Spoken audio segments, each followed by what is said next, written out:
Bismillahirrahmanirrahim. Ahlan sahlan. Assalamu alaikum. I am back with another episode of Voice of Emirates show.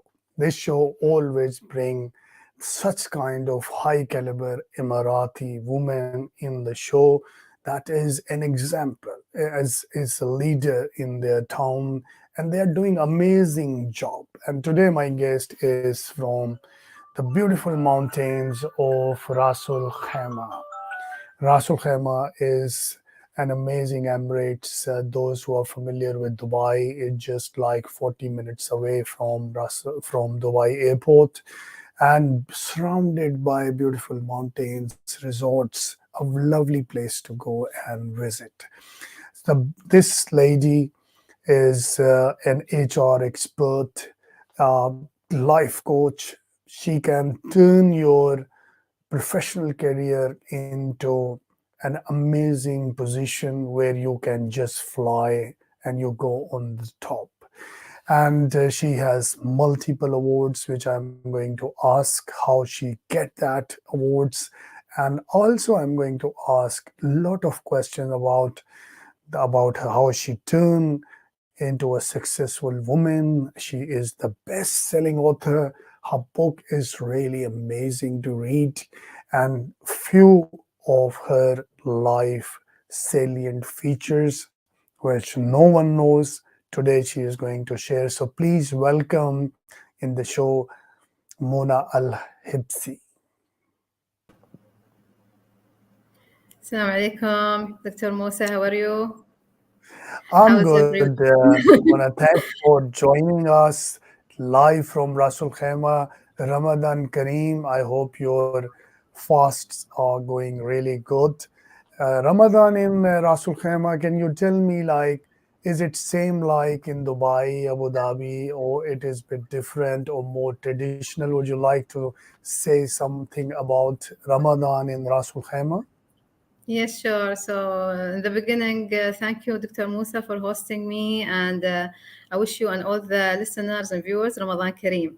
So, since you asked about Ramadan and Ras Al Khaimah, it is very similar to how it is in Dubai and the rest of the Emirates, but it really depends on the fact whether you really are surrounded in an area where people will actually be visiting and sending food during iftar. You will see children, you will hear noise after iftar of children playing, or if you are in a very a little bit far away, so you will just have your own celebration with your family. Oh, that's amazing. I heard in Rasul Khaimah in UAE, people become really generous and they distribute food for iftar, for sahur. The openness and the kindness goes to an extent that is very exemplary for the rest of the world. So, how you arrange your iftar and what is the menu nowadays for breaking your fast? So I think the most important, like in any home, the most important person is the mother. So we all look forward to, okay, and she actually asked us from 1 day, 2 day before, like, okay, what do you want in the weekend? So because today's Saturday, today's a weekend, and the evening we'll have a big gathering of family, of my brothers, sisters, nieces, nephews. So she makes sure that, okay, she was thinking since yesterday, okay, everyone's coming tomorrow. What should I cook? What should I, prepare for iftar? So she generally prepare dishes that children like. So things like, macaroni, pasta, the nuggets, the French fries and stuff. And the main dishes that, for example, my father prepare, or she asks us every day, like, okay, what would you like me to cook for you? So it depends. Basically, we have a lot of nice food because my mother is around, and we all. I think every home that has a mother, they enjoy this That's period of Ramadan. amazing, and this is a lovely lifestyle, family structure that you have in UAE, which we miss in United Kingdom, because here is a bit of different. Everyone is living by their own. Very rarely you have people around you who can come on weekends. So the culture is a bit different. You are the lucky girl. So Let's start because you are with us. So I have a lot of questions for you, and I want to ask you about that. How you landed up finally in this HR coaching, in this profession. What was the motive behind, and what brings you in this? Could you like to explain to us? Yeah, so I think most of us, if not all, whatever like will happen to us during our life, it's all a big plan by God. So a lot of time when we enter a certain, discipline or program in the university, or end up taking a certain job, it's not. I mean, most of the time we don't plan for it. It just happened, and this is what happened also with me. In the beginning, I studied e-commerce in Ras Al Khaimah Women's College, HCT, and then I did my work placement in Hilton Ras Al Khaimah. It was back in 2004.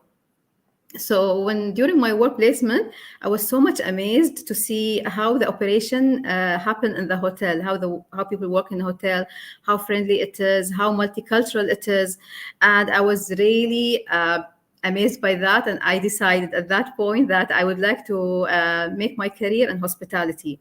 Now, back in 2004, it was not as it's today, where, like, for example, people are more open and government encourage nationals to enter private sector. It was a little bit challenging for a lady like me who comes from a mountain area to go and work in a hotel. Like, I know it's the case with many cultures like this, but I think with help of God, of Allah, first of all, but then with my determination, with my hard work, Alhamdulillah, yani I made my place. It was not easy. A lot of people were asking me during that time, okay, how do you do this? You are a covered lady, you work in a hotel. How does it work? So there are a lot of misconceptions that I had to go and clarify for people by being myself, being authentic, being who I am, representing my culture, representing my religion, and being a very sincere and hard worker in what I do. So people saw that, and then it kind of خلاص, once you do the right thing, Allah helps you to get ahead in life. So I did all my studies. I acquired so many qualifications, professional certifications. I've continued my study. I've gained an MBA in human resources management, and this is then when my career started picking up. So I started in Burj Al Arab in 2005 as an admin, learning and development admin, and I got promoted in 2 years, and from there my career picked up actually from one hotel to another hotel. So I started taking bigger assignments, bigger positions, until my last one was being the head of HR and in Jumeirah Zabil Sarai. So that was really a big thing. So I Hmm. worked with several hotel chains in Dubai actually at that point. That's amazing. It's so inspiring that a girl from Rasul Khaimah mountain break this barrier and enter into a hotel industry and excel it. All credit goes to you. And I always think that it's always difficult to be a change, and it's always for a female very hard to break the stereotype mentality of the society, and you did it, and all credit goes to you. And my next question for you is, I would like you to explain me about your book. This book, which is the best-selling book.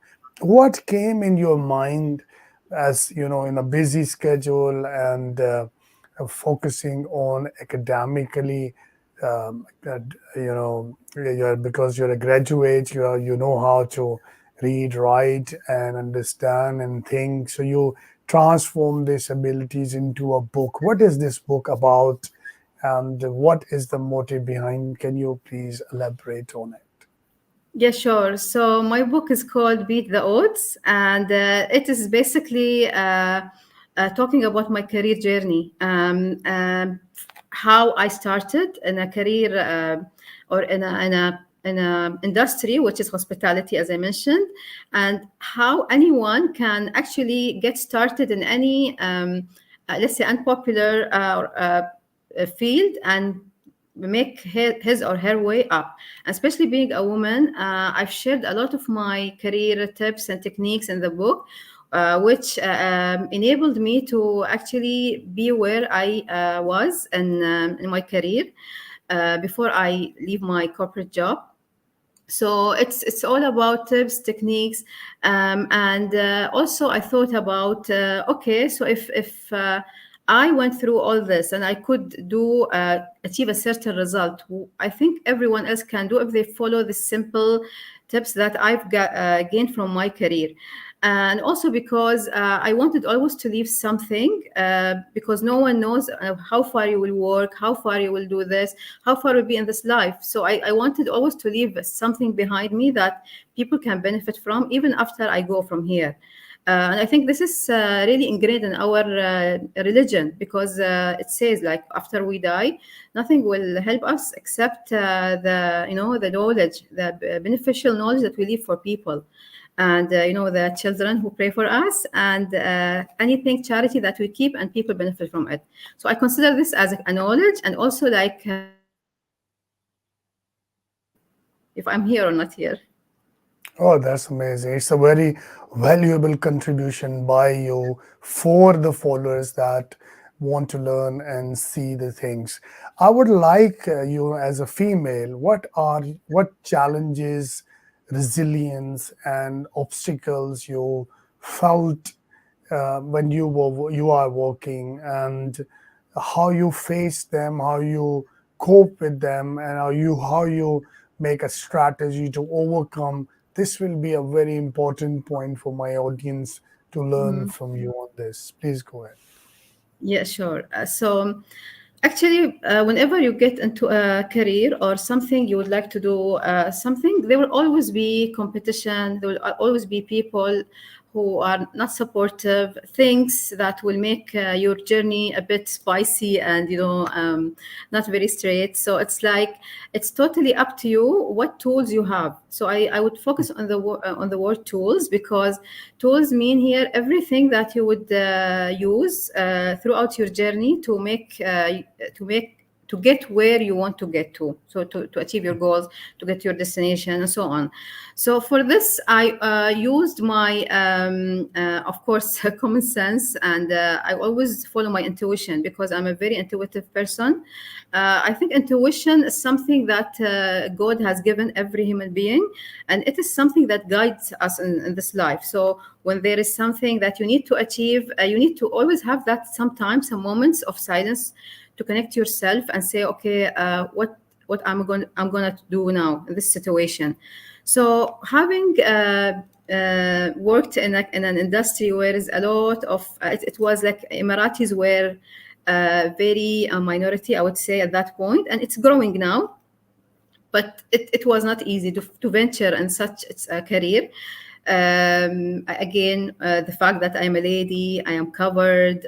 I used to hear all sorts of comments, by the way, like throughout my career, about that you are covered, how it is, and people have a misconception. They come from different cultures, especially in hospitality. They come from different countries.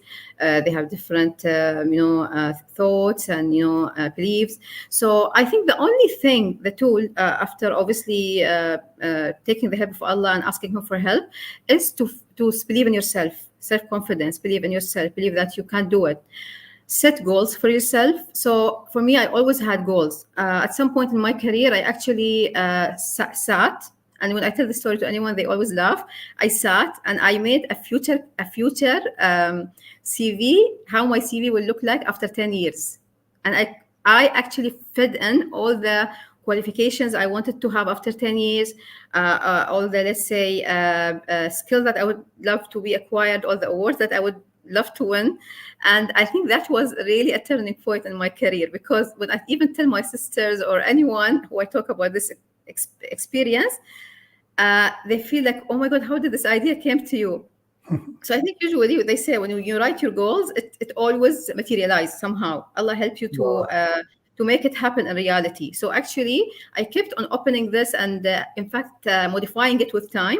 So let's say after 10 years, when I looked at this, I achieved much more than what I wrote in that, because it was the belief, it was the hard work, it was the the perseverance. I know you talk a lot about perseverance to achieve success, but it's really a key ingredient for any person who would like to achieve success.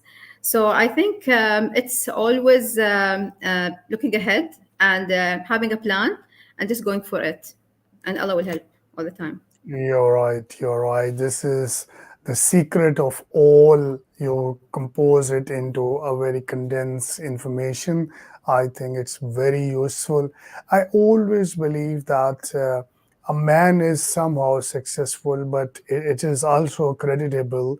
But when a woman becomes successful, talk about success, how to convert yourself as a successful leader is more inspiring because woman life is a bit different than a man's life. So my question is that I always ask and I wonder that how you balance your life with your work life. For example, you are a mother, you are a wife, you are a daughter, and you have a long hour of works, you work in hospitality.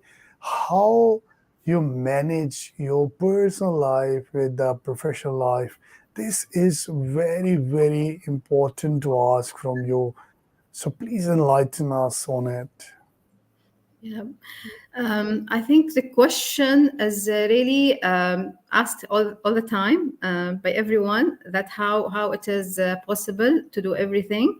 It is, I would say, it is possible to do everything, but you need to prioritize. So, for example, let's say in the beginning of my career, I was, let's say, not married. I was not having a child. I could use that time to focus on building my career, on building my brand, on building, acquiring all the education, certifications, anything that will make me a pioneer, a leader in my industry, in my field, because I had that luxury of time. But then once a woman, especially if you are talking about a woman, she gets married, she starts having children, then her priorities will change. And a lot of people, I would like even to convey a message here, because a lot of people think that when a woman gets married and have children, then her interest gets less in, let's say, in work or in career or in achievement. But that's not true. It's just that there is a certain amount of time every day, and you need to prioritize it. So for a woman, and it happened with me actually, after I reached a peak of my career, I was in around 2020, when I had my child, in late 2019. I had to make a very important decision of, okay, carrying on with my career and maybe having a nanny or getting my family, or looking at my options to for childcare, versus like just quitting and sitting with my baby, because also he was immature, and he had some conditional a situation that I had to attend to him as a mother. So at that point, without even thinking about it, I just left my job and dedicated all my time to my baby. Now alhamdulillah, he's in good health. The thing is, during this time, I was not idle, like they say. I was not doing nothing. I was taking care of my child, but because I am an educated lady, I'm skillful. I know how to even carry on giving benefit, giving value for myself and for others. I could do a lot of things while I'm at home, and still I'm doing that. So I continued upskilling, learning new skills, attending online courses, using my, let's say, coaching skills to coach people. Writing, I'm a very obviously good writer, so I keep on sharing my insights about things that I have experienced, and let's say about leadership, about HR, about the world of work, how we are working, how it's changing, even about motherhood now, because I'm a mother. I'm going through certain experiences. So I think it's not about doing one thing or another. It's about bringing them all together and seeing what's suitable for you at a certain point in your life. So you can definitely continue giving even if you are a mother. Even a lot of people think the opposite way, but it's not true. And definitely talking about it is much more easier than doing it in life, in real life action, because I can't sit here and tell people, okay, how to make plans, how to plan their time or organize their time. But it's not like that. A lot of days you get so low as a mother, and I'm telling you this. In the past few years, I went through also emotional issues. Like, for example, I was always thinking about my career and thinking whether I've made the right decision. I'm sure a lot of mothers, they go through this. And at this time, the woman needs support. She needs emotional support, whether it's by husband or whether by family, because when she gets this, then she can recover and she can get up and do her work. But she can also then have the high vibes that encourage her to continue even in the hardest time. So I think I've a lot of times like this makes you stronger, makes you better, and we shouldn't take these times for granted. So it's all about how you make out of what you get in life. That's amazing. I think it's very insightful. And here I always ask a question from every woman that what you think, what is the importance of a husband in your professional career? Support, not support? Like, because I know some men, they say that, look, we will make money, you will not work, you will sit at home. And we see the other sides as well, that who understand that it's very important to enlighten and give opportunities to the women. So what do you think, that what is the role of a husband in all that mental, physical, psychological stresses that a mother is passing through? Yeah, I think obviously the husband has have a very key role, as you mentioned. It all depends on what is happening in your life and how much understanding you both has established as a husband and wife before marriage, after marriage, and even before having a child. Because a lot of time life just happens, and we just need to carry on and keep going on with life. But the husband has an important role. If he will just support his wife emotionally, just tell her a few nice words that okay, he appreciate what she's doing for the family, appreciate what she's doing for the child, for everyone. This is only thing what she needs. A lot of time, if for example the husband will do the simplest work, simplest tasks of the day. Let's say, okay, you go sleep. He tells his wife, you go sleep. I will just play with the child. You didn't rest. I noticed you are tired. She will feel so happy that he has actually noticed that I'm not feeling well. So it's not a big thing to do, but I think it requires also a lot of communication. That's one part of it that I said. But also the second part to it is being mature people, like a husband and a wife living together. If the woman has any kind of needs, then she needs to be very vocal about it. She needs to tell her husband in a nice way that, okay, this is how I feel, or this is what I need from you. Because a lot of issues happen in families where a husband will expect his wife to do things for him, but he will not tell her what he needs. And the other way around, the wife will also expect stuff from the husband, and she will not talk. Because I think it's how we brought up, how what we see in our environment. But we need, as mature people, we need to really own everything that we have. Like, we own our discomfort, we own our problems, we own everything. So if I have problems, I need to be vocal with my husband. Now it's a different story that if I tell him he doesn't respond the way I was hoping that he does, that's a different thing. But we need to communicate. I think communication. Like, you see, I mean, you are a CEO. They always say in corporate and in businesses, and that communication is key. Is in family life is no difference. Actually, it's the same thing. You're right. You're right. This is an amazing suggestion. I mean, I never come across such a comprehensive suggestion, that communication is really important between husband and wife. And here I want to address some husbands as well, which I know they don't like women to work. I want to tell them that women work is really quality oriented. When they work, they focus, they concentrate. Men looks to the general picture, look into a leading role. Woman is very particular about what she does, and that brings quality of the work. And we should give them opportunities. We should treat them as we treat our mothers. We feel that our mother require respect, care, and the support. Same way, our wives also require mental support, physical support, financial support, and a man should try to balance all these things in a most effective way. The success of a man is when his wife is saying that this man is really a man of care and respect and compassion. That's the oath that a man should get from his wife. This is really important, all the men listening to me. And with this, we will head towards the last question of the day. What is your advice for upcoming women? How you see what are they, what they need to do, and what will be beneficial for them in the future? How they should path ahead themselves.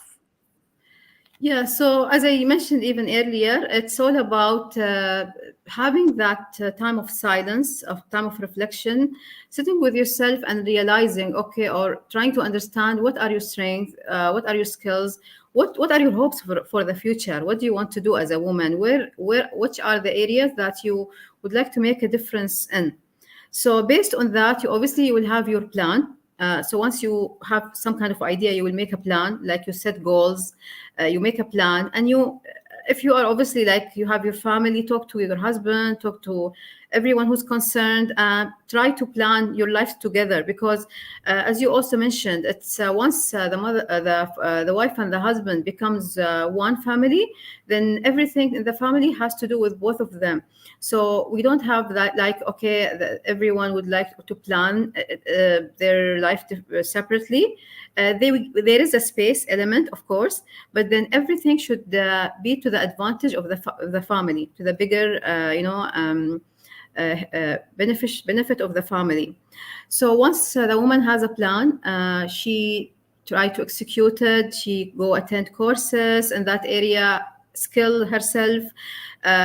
Before education didn't used to be that much, approachable. Now we can learn at the click of a button in our home. There are a lot of websites that provide courses, and also certified courses, not courses. So you need to see, okay, how do you want to learn? If you are a mother and you are taking care of a child, like in my case, I could do so many things while I'm at home, starting from the fact that having some time for myself to sit and know who I am as a person. Because once I left my job, one of the key questions that started coming to my mind is, who is Muna without her job title? So I had actually to think about this, and it was, I would say, like soul-shattering question for me, because I've spent a big amount of time doing everything to reach the peak of my career. But then once I had the question, it was like, no, Muna, there is some work to be done. You need to deep dig down and know who you are, what you want, who are you without your job and your, corporate career title.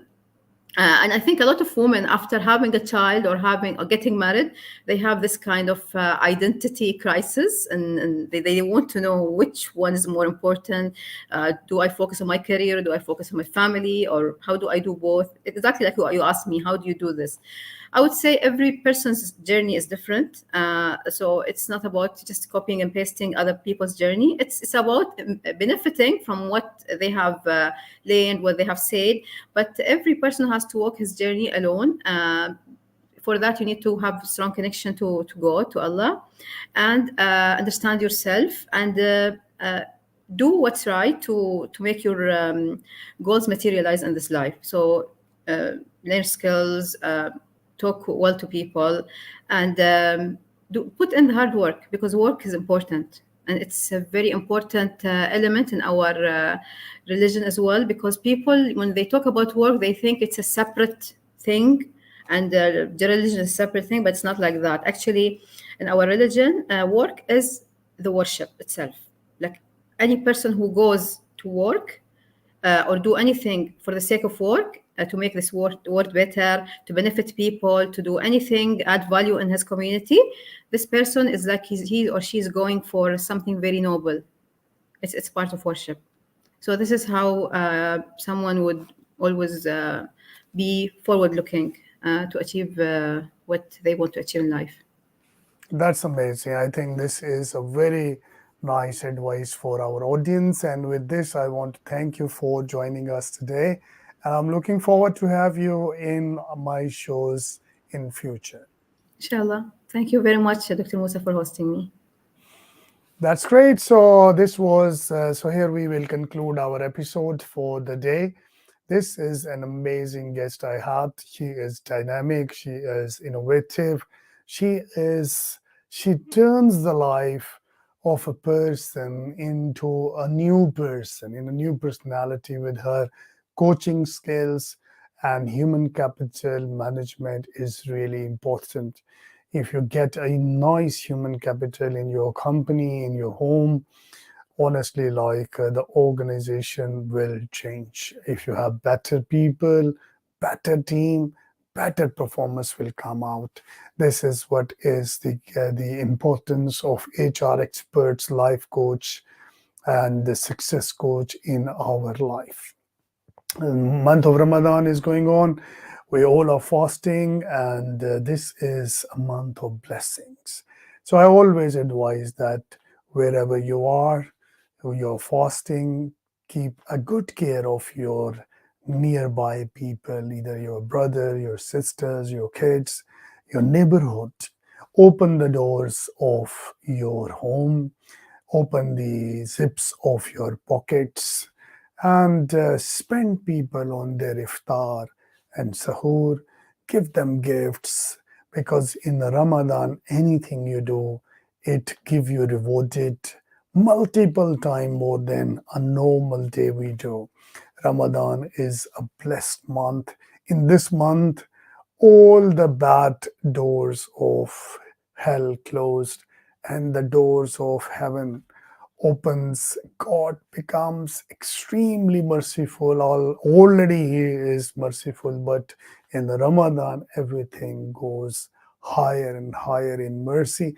So, all of you, I wish a great Ramadan. Always um, wish you the best wherever you live, whatever you do, stay positive and keep contributing in the world by supporting women empowerment, women leadership. Make women like our mother Khatija, who was the wife of Prophet Muhammad, peace be upon him.